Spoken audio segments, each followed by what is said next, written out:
Vida Longa CBN.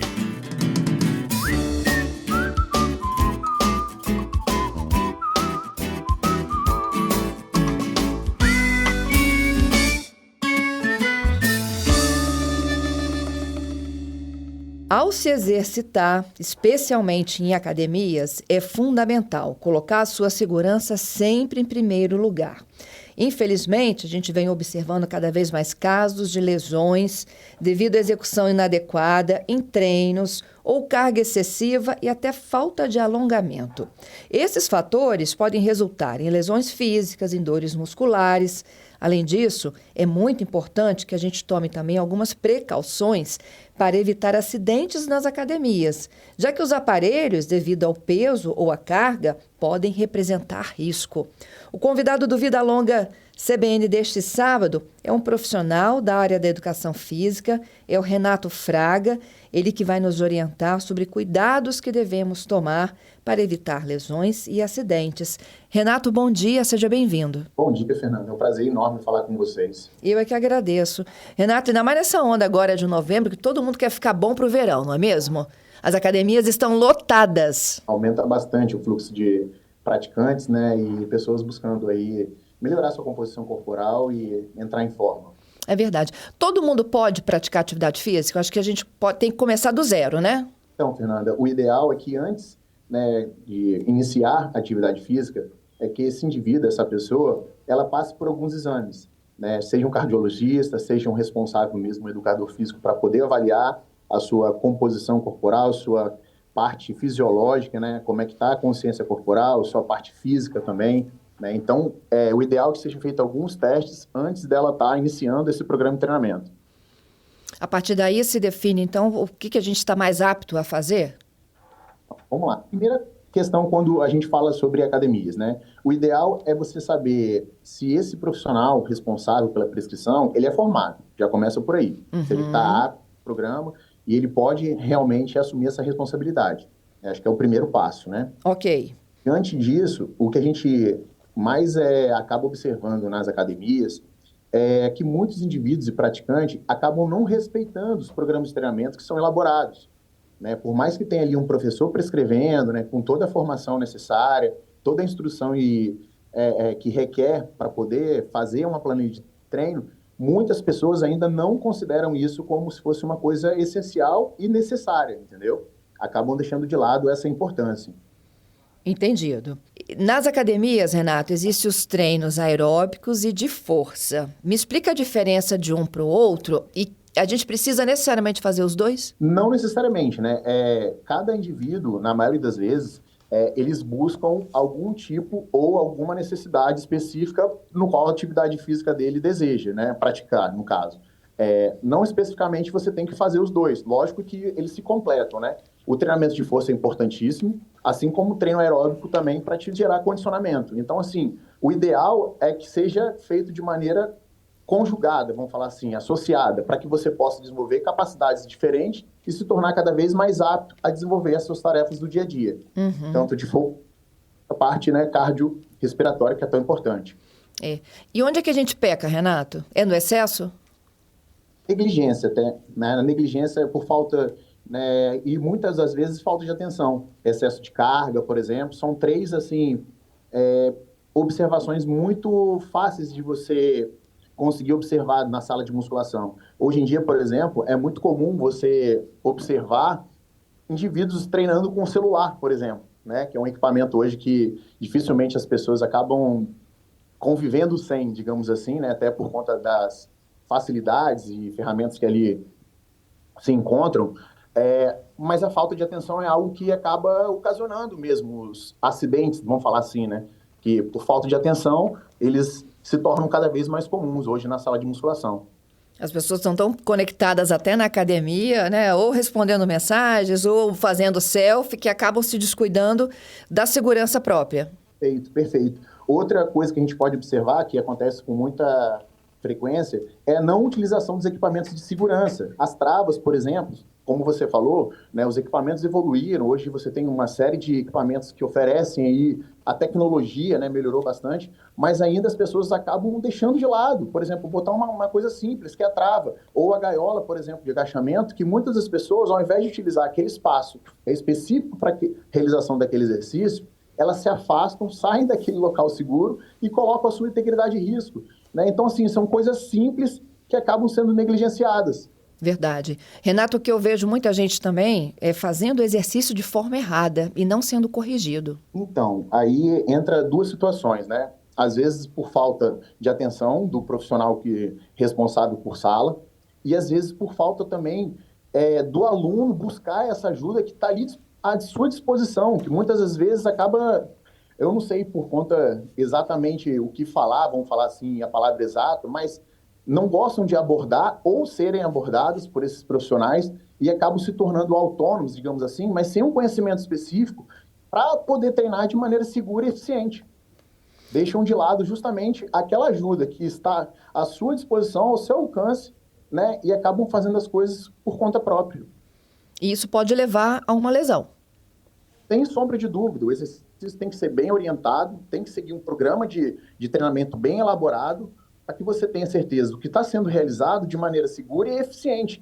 Porque se você fazer de forma aleatória, nada do que você está fazendo, se não segue um programa, que geralmente ele é baseado em cima de uma avaliação minuciosa, para verificar a sua mobilidade, sua estabilidade, seus alongamentos, se você tem algum encurtamento, entendeu? Então, toda a prescrição, quando ela é feita de forma individualizada e respeitando uma série, né, de questões aí que tem que ser inseridas no programa de treinamento antes de ser prescrito. É isso aí. Eu estou conversando com o Renato de Oliveira Fraga. Ele é personal trainer, profissional da área de educação física, membro do Conselho Regional de Educação Física. A gente está falando sobre treinos aqui no nosso Vida Longa, mas um treino que tenha responsabilidade, que tenha segurança e tenha benefícios à saúde. Renato, uma dúvida que todo mundo tem. A gente, para começar a treinar, tem que se aquecer? Então, o ideal é que a gente faça... Geralmente, as pessoas utilizam o aquecimento, né, de uma forma global, né? Fazem algum exercício cíclico, né, uma esteira, uma bicicleta ou algo do tipo.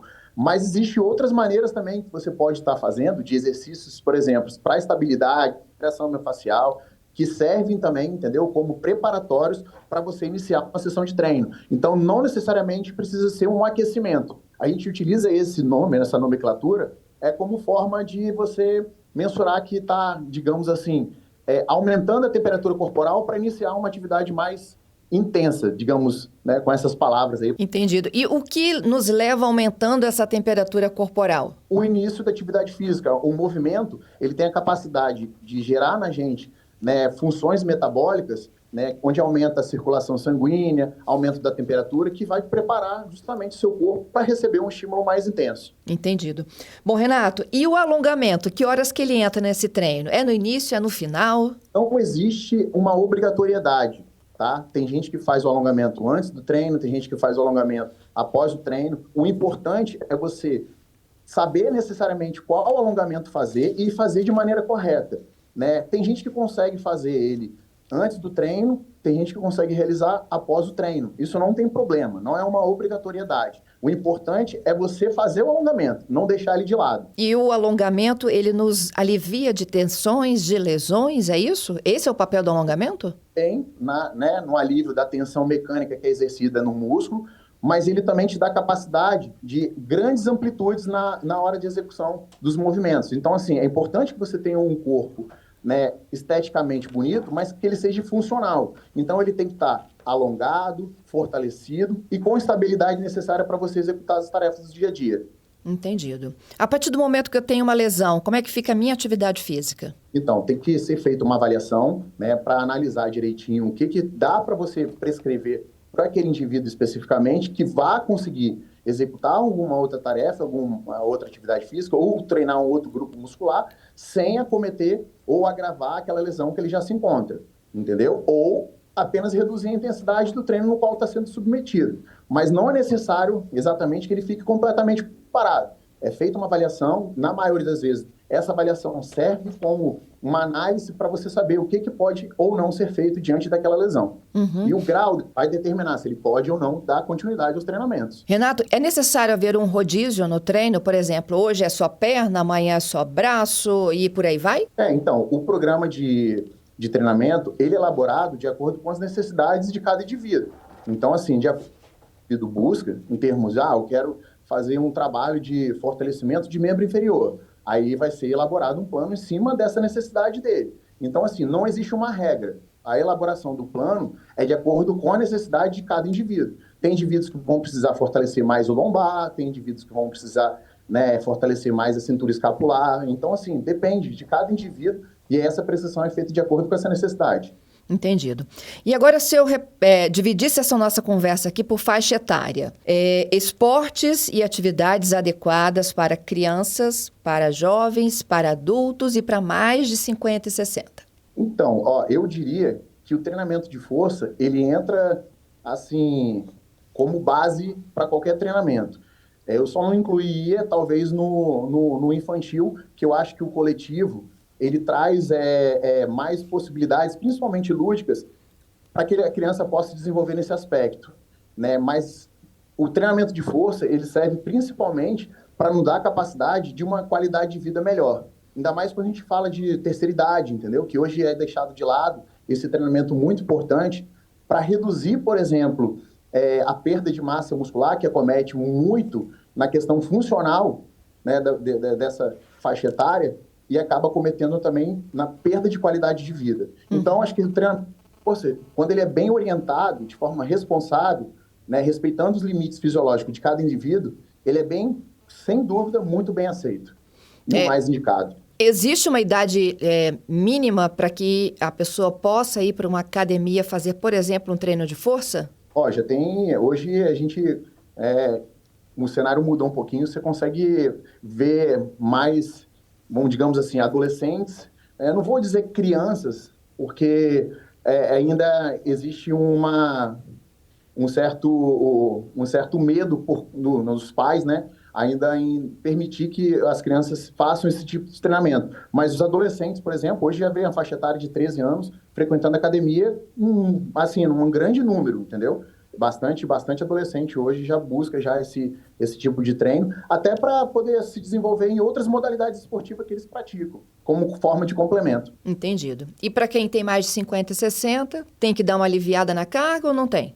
Desde que seja bem orientado, a carga, geralmente ela é programada de acordo com essa capacidade de vida em si, entendeu? Então, assim, não existe uma regra, entendeu, de base para poder falar, você vai pegar essa quantidade de peso, você vai pegar aquela outra quantidade de peso, mas porque a gente acaba mensurando muito, ou associando muito a questão da musculação, a quantidade de carga que aquele indivíduo vai pegar. Hoje o treinamento mudou muito, ele evoluiu demais.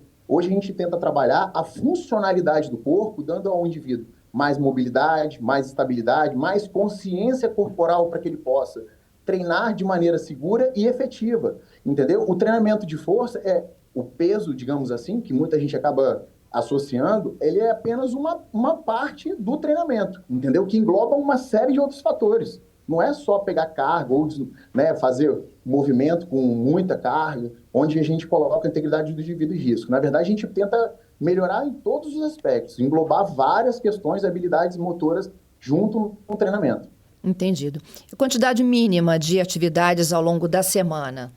Para ter resultado, né, Renata? Tem que ter pelo menos aí, vamos colocar uma frequência aí de 4 a 5 dias, pelo menos 1 hora, 60 minutos diário.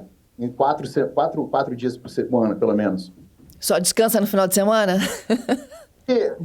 Treinando 4 dias e descansando 3, tem uma boa progressão, entendeu? Você não precisa treinar todos os dias exatamente. Hoje tem pessoas que treinam 3 e têm bons resultados. Isso vai depender da condição que cada indivíduo, ou lógico, a necessidade de cada indivíduo, disponibilidade que ele tem em ter em relação de tempo, para poder desenvolver um programa de treinamento. Então, o programa, até na hora de você elaborar, você tem que levar em consideração a disponibilidade daquela pessoa que busca estar se desenvolvendo, né, um programa de treinamento. Então, tem boas pessoas aí que conseguem bons resultados 3 vezes na semana, 4 vezes na semana, 60 minutos em cada sessão de treino dessa.